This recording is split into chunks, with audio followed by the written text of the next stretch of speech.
Hey everyone, welcome to another 90-day recap chat. This is the Hunt for Love spinoff, another 90-day spinoff from the 90-day universe for all those couples that didn't work out.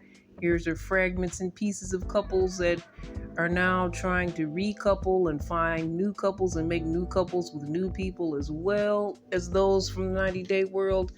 It is Hunt for Love. They're trying to be like Love Island to me. They're trying to be have a little bit of debauchery, a little bit of, I don't know all the words, but they're trying to be risque. I mean, you guys know some new words I can use. Anyway, let's get into this episode. We're going to keep it brief, keep it short. We're going to kind of do a focus on a certain story. But one thing that they did in this episode is they had a workshop. But this wasn't a deep dive workshop that's going to really change anyone's life. It's, hey, what are you into in the bedroom? What different positions are possible? Hey, I never heard of that position. Why don't you do a little show and tell? So that's what happened on the episode.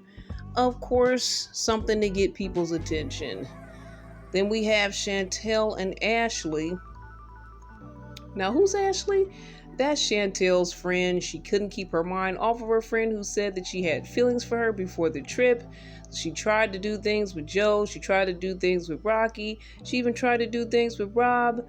None of it was vibing. None of it was working. But she FaceTimes Ashley.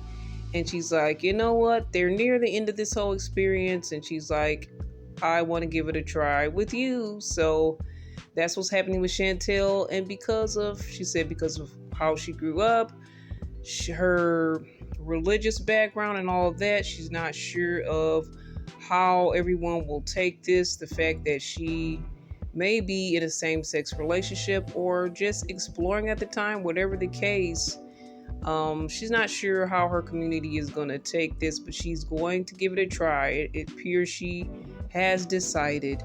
I don't know if they'll continue to follow that journey. We'll see in more of the 90-day universe. But now let's go to May and Tim. They go on their date together. Turns out she's a spiritual coach and she reads him like a spiritual reading or something. And well, it's more like a lifestyle reading where she says he's financially looking for, big things and to do big things in the world of finance and to be successful. And she's like, yeah, I want to do that same thing too, so I'm up for this. So to me, it feels a little bit like she's trying to do a come up thing. I don't think that they have a real connection. They said the date went well and it went fine, I guess, but the connection being there, I don't think so. I think that May just wants to come up off of Tim's little 90-day lifestyle name.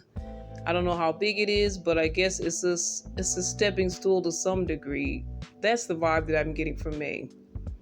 And speaking of May, turns out that May was coming out of Rob's room one night and Jen kind of called that situation out. And for some reason, Cole was there and he, got in Rob's face and started a whole battle off of the fact that he was with another woman. Like, isn't that something that you should be happy about? As I was watching the Between the Sheets, it's like, why are you fighting over the fact he was actually seen with another woman? Why is that a reason for you to battle? And he was basically just trying to man up and like show another side of himself to Jen. I don't know what he thought he was trying to prove, but he was trying to prove something. And even when he was getting in Rob's face, he was grinning like he wasn't really taking this seriously. Like, this is a fun thing. Like, I don't know what's going to happen, but looks like some of the producers or something got in between them. So I don't know if a showdown is really going to take place, but they tried. Courtney finally cuts Usman after she hints around like, I still might have something for Usman, but we all know that she doesn't. Her and Colt had this night together. Now that he's in recovery, he's recovering in a nearby hotel. I assume he's no longer in the hospital or needs to be in the hospital, which is a good thing. So they have their so-called first date in this hotel room. He's got flowers, a candle. And then he starts to spill about the fact that he's doesn't really have a place to stay and he doesn't have a job. So Courtney's starting to get stressed about this. She wants to keep drinking. She needs another drink of champagne or whatever they're drinking. And she's seeing the red flags everywhere, but that doesn't stop them from sharing a kiss and some cuddles. And who knows what else happened that night. But Courtney, after Cole convinced her during the little get together they had later that night, where everyone was there, she decided to tell Usman in a roundabout way that she's choosing Colt. Now, Usman acted like he was so brokenhearted, but I'm pretty sure that neither one of them really cared that much. They put on an act. You know, Courtney used her white girl tears to get out of the situation and skirt the line with Usman and kind of keep him holding on. So she used those tears to just get him off her back temporarily so she can go canoodle with Colt over there, or Colty, and keep Usman hanging. So he felt upset that, she kept him hanging this whole time. She was like, well, I wasn't trying to do that because I wanted you to meet other people and all of that, and I'm sorry about that. Sure. I think it was just a little story plot to do something interesting. I think they kind of were trying to play love triangle in multiple angles. And speaking of triangle, we do know about the Rob, Cole, and Jen triangle. And Rob pointed out, actually, Tiffany has the love square because it was her, Rocky, Carlo, and Jay. But this is going to turn into a triangle in a minute because we have another player in this whole game of shapes, and it's Elise. And I think we found out last time that, Carlo hooked up with Elise. He lets Tiffany know, and she's like, okay, well, just do what you're gonna do. And he says he's gonna pledge his love to Elise and stay with her, but after Tiffany so coldly let things go as if he was nothing, she played it very cool. She was hurt, but she played it cool, so cool that he just had to get back with her. And he told Elise, I need someone that's, more stable and level-headed and not foolish and jumping in the bed with me like you did. So I'm going to leave you and go back to Tiffany. So now Elise is brokenhearted. She's like, I know I shouldn't have trusted you. Every time I let my guard down, I knew you were going to do this to me. So Carlos trying to get back at Tiffany's good graces, and it's starting to work. And she's calling, Elise trash and said, you could have did better. I thought you were better than this. And Carlo foolishly goes back and tells that to Elise. He seems like he's trying to cause some drama. But right now, I just see him as a little boy trying to have a grown-up relationship. Doesn't know what he wants to do. He knows he just wants to really hook up. But he wants the benefit of a stable relationship as well. And also to be connected to a 90-dayer, I'm sure. So he really doesn't know what he wants. And he's got these two girls pitted against each other.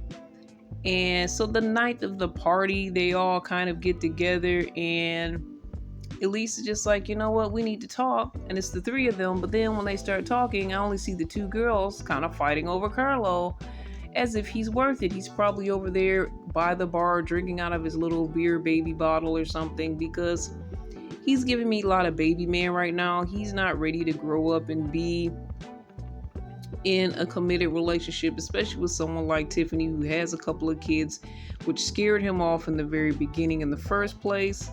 So these two ladies are fighting over him, and people start ganging up on Elise. But Elise is like, well, my main issue is you called me trash. And Tiffany's like, well, my main issue is that you knew I was interested in this person. I was talking to them and we had something. And all you had to do was say you were interested as well. Why did you kind of play this game on the side and hook up with him off to the side? And, Tim kind of came to her defense. And then Jen just jumped in and said, yeah, you are trash. She had been waiting to get at Elise, is what she said. Anyway, she said, I'm sorry for doing that, but I had to chime in because everybody was doing it. And I had to kind of pay Elise back for the way she was talking about me or whatnot. So they all kind of got in on jumping on Elise. At the end of the day, Tiffany did apologize for calling her trash, and Elise did apologize for not letting her intentions be known and hooking up with her interest on the side. But they're not besties or anything. I kind of was disappointed that Tiffany did call her trash and all of that. I mean, it's not that it's not some truth to this, but it's just like, I thought she was better than to stoop low to some other people that will just talk bad about people behind their back. But and Carlo just put it all out there. I think he wanted to stir the pot, definitely.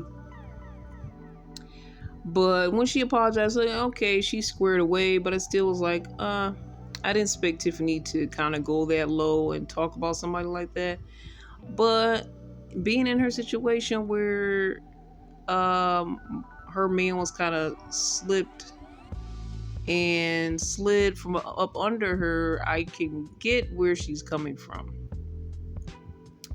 So the fact that he told Elise that Tiffany called him trash, and Elise also reveals that, hey, he was spending a lot of time with me. This wasn't just a one-time hookup. He came back for seconds. This gives Tiffany a second thought on letting Carlo back in. And in the beginning of her even contemplating that, I was like, no, just let this guy go. If somebody plays that game on you, and I feel like she did that in her marriage. If you guys saw her 90-day story, the way that her marriage went, her husband would do things and she would forgive him and take them back. I mean, if your husband's your husband, but this guy, does he really deserve that? I feel like a lot of guys may do this to her and she keeps forgiving them, and I think it's to a point where she kind of needs to learn a lesson of, hey, you need to just dust your shoulders off or whatever from this situation, because the guy's not worth it. He's pitting you guys against each other, and they're both saying, Tiffany's like saying Elise is manipulating him, and Elise is saying Tiffany is manipulating him. And honestly, he's probably manipulating both of you, even though he's acting like a boy child. He has enough sense to sit there and watch you guys fight and get into arguments and issues over him. So maybe he does know what he's doing in this. But I know Tiffany had previously said Elise and Carlo, they belong together, they are similar. I mean, I could kind of see it because, I don't know, they just both have this weird look in their eye, this weird look in their face, like this weird seriousness, but something like, to me, they should be together, and they can scare each other because they both kind of scare me a little bit with their attitudes, their actions, and they just have this look on their face that I don't know what they're thinking, and I don't think that I could be in something like that where I don't know if my partner's gonna flip on me, what's gonna happen. I thought we were cool, and one day, the next, you're hooking up with someone else. I had no idea. Yeah, those two, I think they should really make that thing work. And I would see them both like have this dumpster fire relationship and just sabotage each other and be double toxic with each other. And at least they get off the streets from other people that are normal and that are kind. And maybe I'm being a little bit too much here, guys. Tell me if I'm taking this too far. I don't know these people, know them. I just know the persona that they're being portrayed as on this TV show. And for the benefit of this TV show, they're basically making them look like they're crazed. So maybe I'm commenting on their character on the show and not fully the people who they are. But they need to go to they need to have all these different spinoffs. They need to have 90-day therapy sessions because these two people need it. Many other people in the 90-day universe need it. Last resort. that's not really worth it. That's not enough to scratch the surface. Some of these people just need personal therapy on their lives. And I would like to submit these two to be the first in the 90-day therapy camp because that's what they need to do. Anyway, would you watch? Or do you like the lighthearted, fun, let's get a little bit messy, let's get a little bit sexy version of Hunt for Love? They've got it all. They've got all different types of levels for the 90-day world. So that's my thoughts. This season is coming to an end. The first season of Hunt for Love. There was some interesting things. There were some different things. There were some things that I liked that they were trying to do, and then there's some things that I was like, oh, you guys stooped kind of low on this. But I like to see the conclusion, and I'd also like to see maybe a between the sheets recap. What do they call it? Tell-all versus a regular tell-all, because I don't feel like the way this show is set up should be a regular tell-all. And I don't think it would interest me that much to watch, but I probably would just to report back to let you guys know. But I think they should use Between the Sheets to do their finale, their closing, or I'll say their Where Are They Now tell-all portion of this season. I hope that they don't do the traditional tell-all. So what are you guys' thoughts? Do you guys want to see a tell-all on this? Do you enjoy this show? This is the first season of this show. I feel like you guys really were digging this show because I feel like the numbers were up. It was probably the highest for me in all the other content that I covered. So I think you guys are liking this show. What do you like? What do you don't like? What are your thoughts? Email me, drop it in the comments. You can always email me at cbiztv@yahoo.com. Check out our other platforms at cbiztvmedia.com. And I will talk to you guys next time as we talk faith, love, and trends. Again, this is Irene. All the best. God bless.